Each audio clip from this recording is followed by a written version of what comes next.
Hi everyone, this is Jhong, your senior stylist for today, and with my model, Miss Hira. Hi Miss Hira! Ang ganda naman. So, anong mo ngayon? Gusto mo sa hair mo for today? Actually, ganito po yung may sana peg yung ka? bet ko. Kasi parang nagsasawa na po ako sa long hair na straight.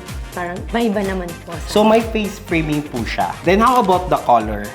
Medyo kulay po sana dito if ever. No. Ito-tone down ba natin siya? O ayaw mo na ng blonde? Gusto mo na yung mga low maintenance, then high class pa rin siya tingnan. Okay. So, are you ready? Yes, I'm ready. Go!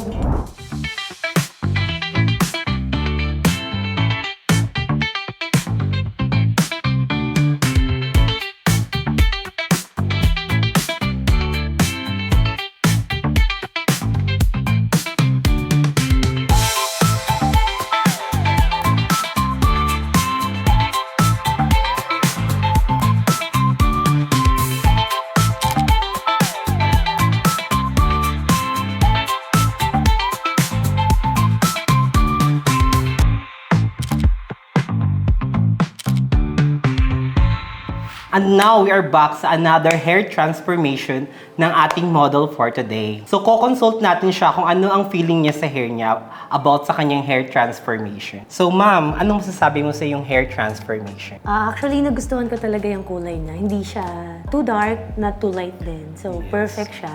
And natuwa din ako sa pagka-ikli ng buhok ko kasi magaan na talaga siya. Hindi na siya... Na-less na rin yung mga dry. Yes. So sa ginawa namin sa hair ni ma'am, first nag-haircut kami, nag-create kami ng layers sa front niya. Then sa back, soft layered lang. Then after that, nag-color kami, nag-tone down kami, one shade to two darker sa hair niya. Ask ko lang po, ano pong pwedeng gamiting products sa buhok ko po? Actually, ma-recommend ko is, if ever man, magpapa-collagen ka or any kind of moisturizing treatment from David Salon brand. Then, sa David's product naman, for the shampoo and conditioner, meron kami mga variant doon for the collagen with color-treated hair. Pwede mo i-avail yon at gamitin mo siya para ma-preserve yung buhok mo. Kasi yung buhok mo is normal dry lang naman siya because of the color. So, more on collagen lang for the treatment. Guys, if you want this kind of look, just visit my branch at SMBF Parañaque City at 3rd floor.